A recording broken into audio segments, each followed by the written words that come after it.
Hello, welcome back to another video.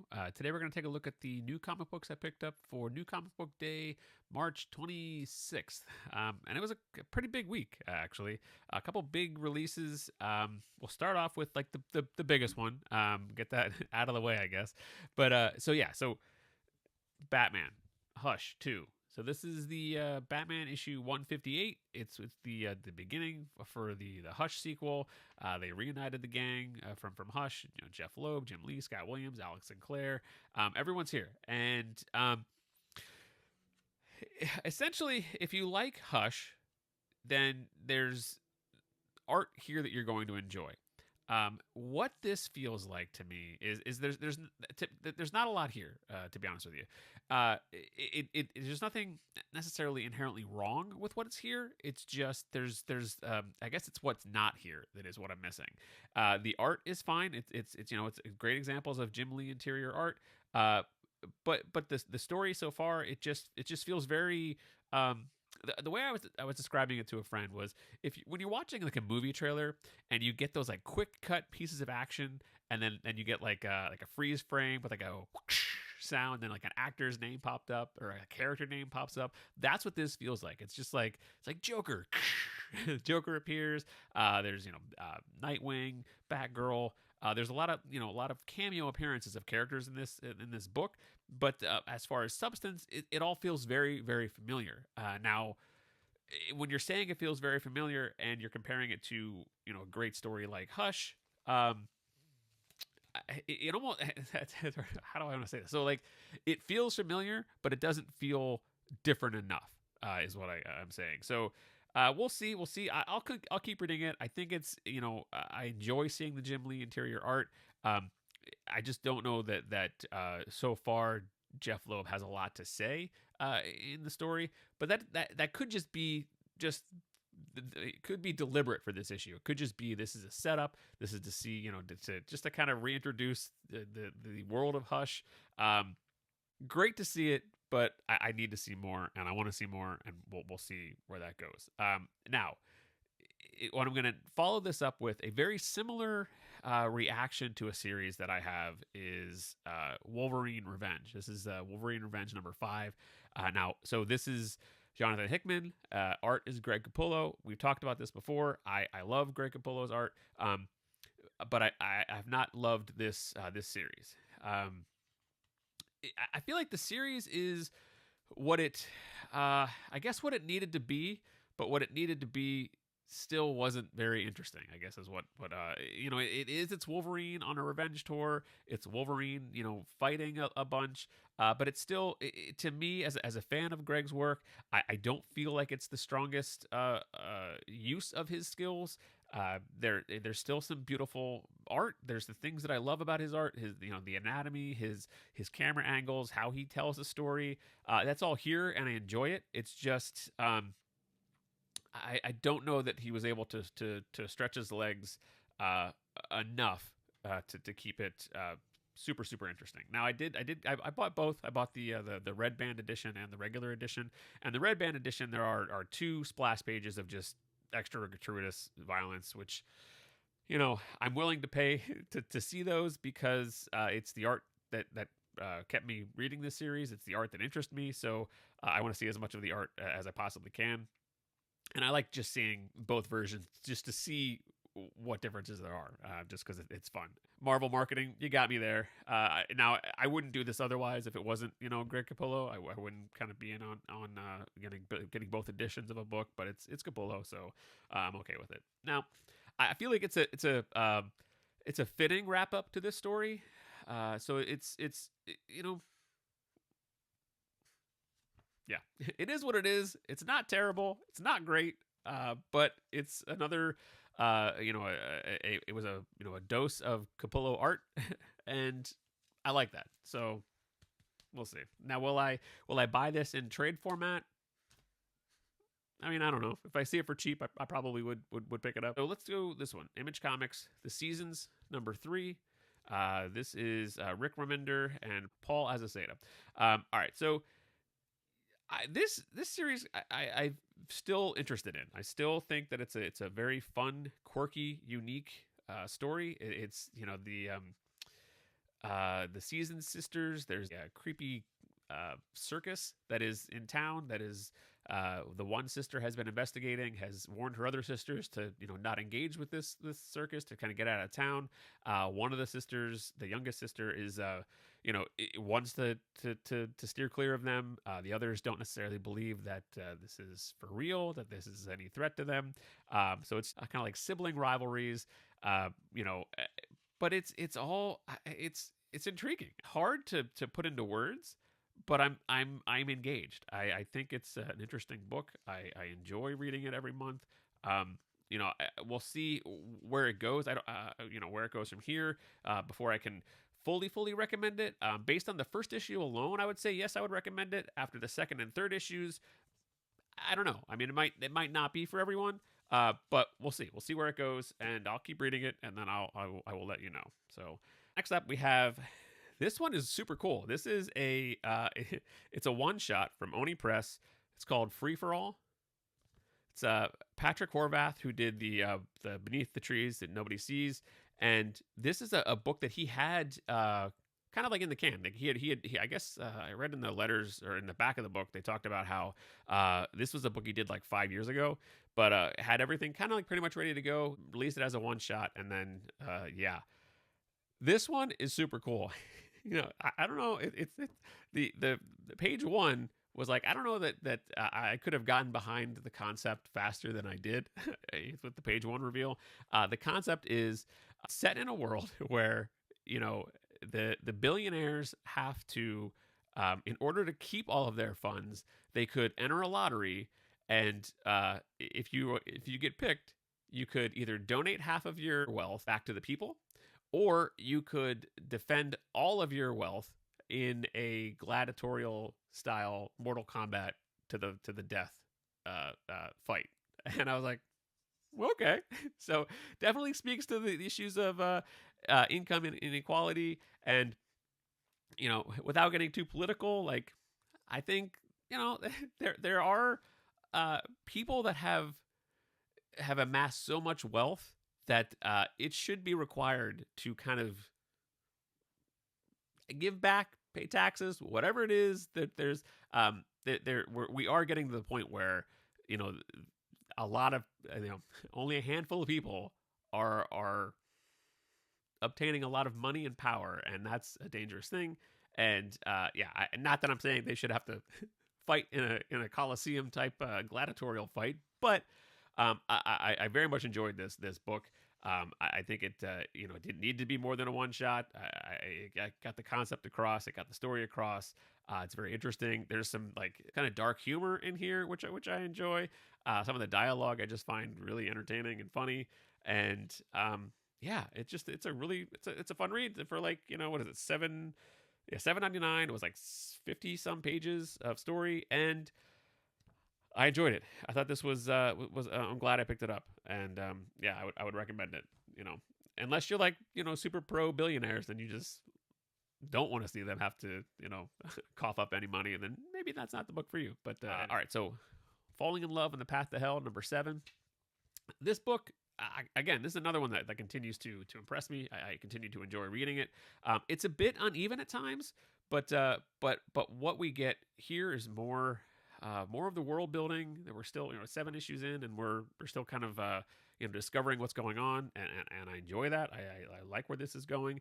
I like that it begins. So last issue there was the two characters finally kind of admitted their feelings for each other, and now you see they're in this hellish limbo, and you see love blooming in hell.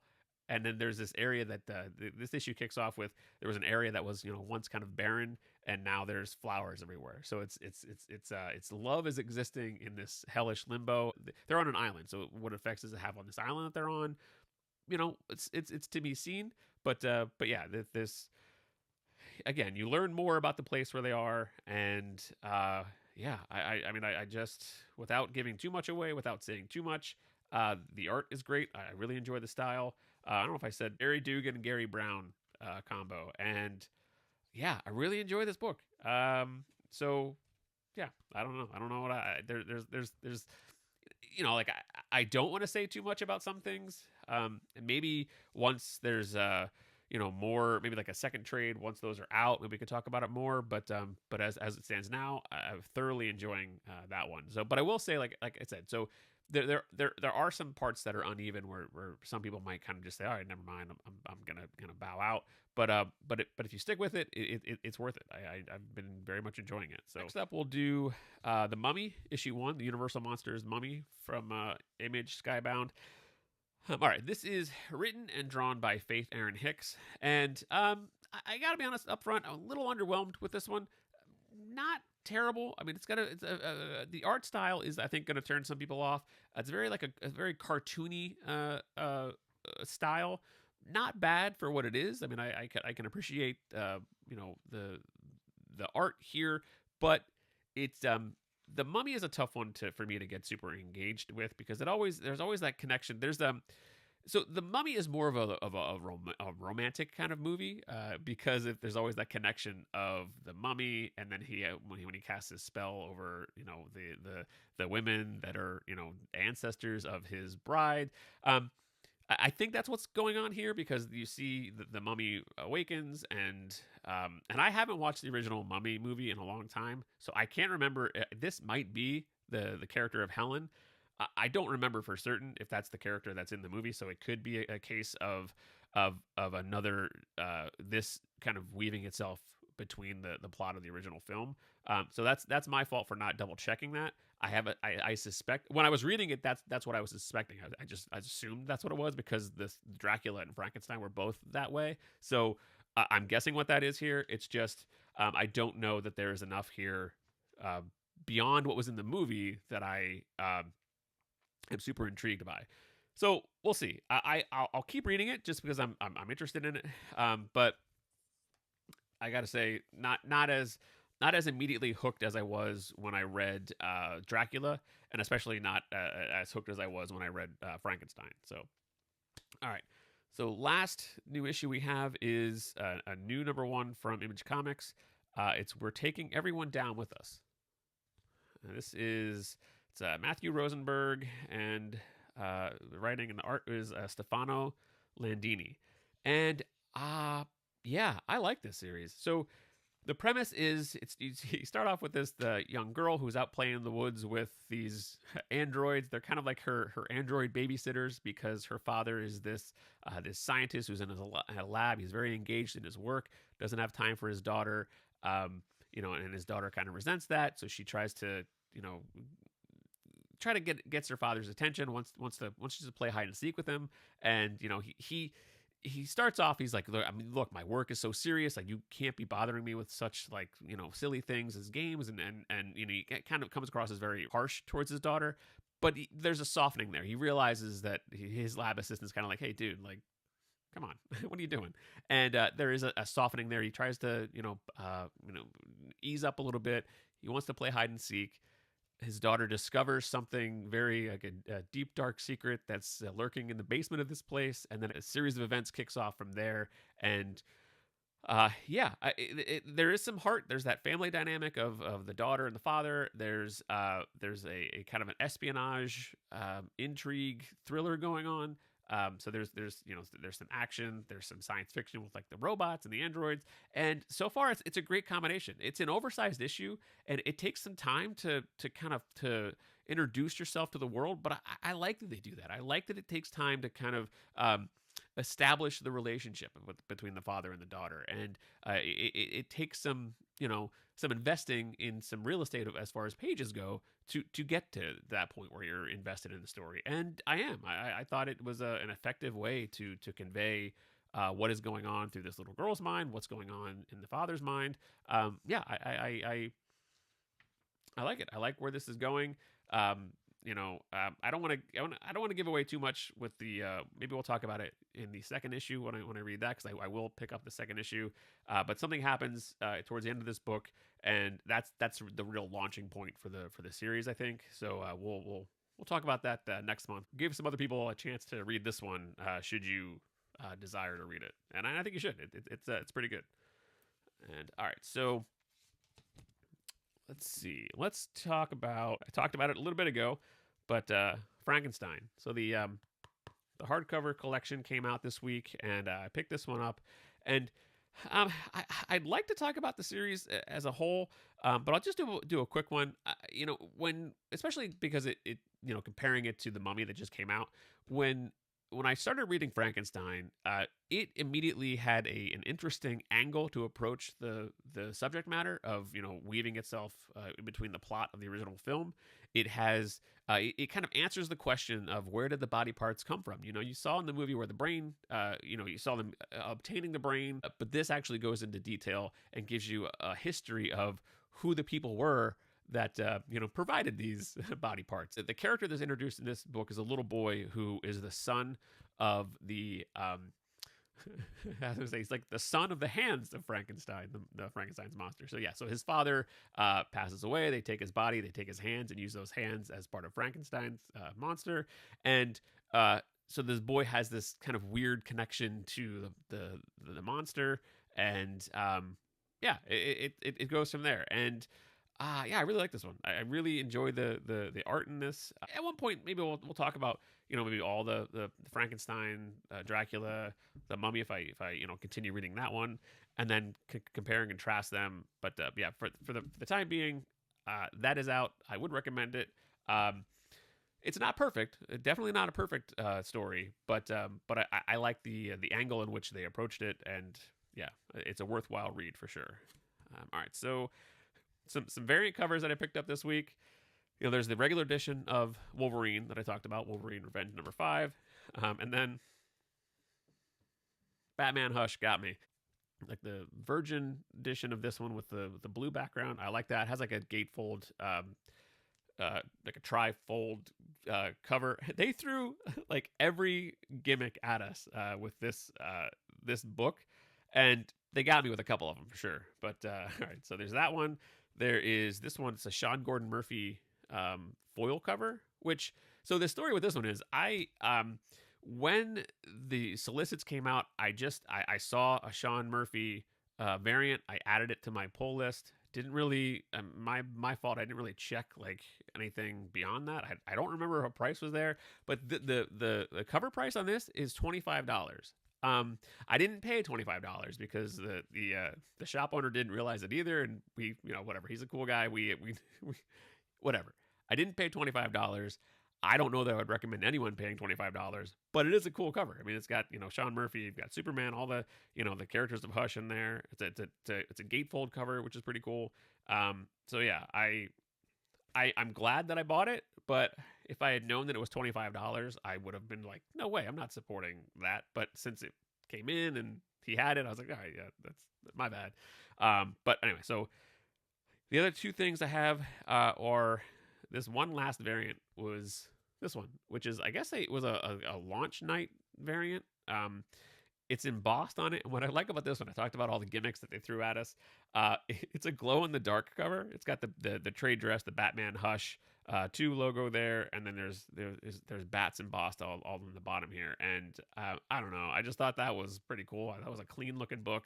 The fact that it's glow in the dark, they're like glow in the dark toys get me. Glow in the dark, I just think that's like a fun gimmick. So to have it on a glow in the dark comic cover, hey, I'm a '90s teen. Like, what do you want me to do? I can't help it. All right. So, and then the last thing I picked up, he had these at the shop. This is also a launch night, a launch party event thing. He wasn't open on Tuesday night, but he had these, available there on Wednesday. And it's a fun ash can it's a preview for the next issue 159. And I flipped through this, and the art in the with the kind of black and white, the original like pen and inks. That's great. It's great looking stuff. And there's no words in there, and that was fine with me. I actually maybe prefer just seeing the art because that's what we like. So yeah, I don't know. But we'll see. I mean, Hush 2 is very much a I don't want is it a cash grab? I don't know that it's a cash grab. What I really think what they're trying to do is there's a lot of great comics that are out right now. And you look at like Batman Dark Patterns. That's a really great Batman book. I've heard the main Batman title has been decent. It's not something that I'm interested in. I like Hush too because I think it is in the main like current continuity, but it's not like it's so deeply tied to other events, and it's clearly its own thing. It's clearly just a sequel to Hush, so I can read that and kind of just appreciate it for what it is. But I think they're just trying to get people back into comic book shops because there are a lot of great things there, and with like the Absolute stuff that's going on. Which side note, Absolute Martian Manhunter came out this week, and I didn't pick it up. I flipped through it. The art looks great in that. Like that looks like a really trippy read, but it also looks like a book that I would rather just read in full. So it's not one that I'm going to pick up month to month. It's just, and the same thing with like Absolute Flash was one that I flipped through it, and Absolute Flash I flipped through, and it didn't necessarily grab me. But I'll still eventually probably read it just to check it out, give it a chance. But I'm not interested in buying month to month. Same thing with Martian Manhunter. I just don't think I need to pick up each issue because it looks like it's an out there title a little bit. I'd rather just consume that all at once. So there's what I picked up this week. Yeah, it was a like I said, it was a busy hefty week. So that's why some of the other things I didn't pick up, like the Absolute stuff, or and actually I think Dust to Dust #4 came out this week, but I missed it. I don't know if it was I just didn't have it on my pull list, or I just was distracted by everything else that was going on. But I'll look for that next week, and then we'll talk about that one. So anyway, thank you very much for watching this one, and I will see you soon.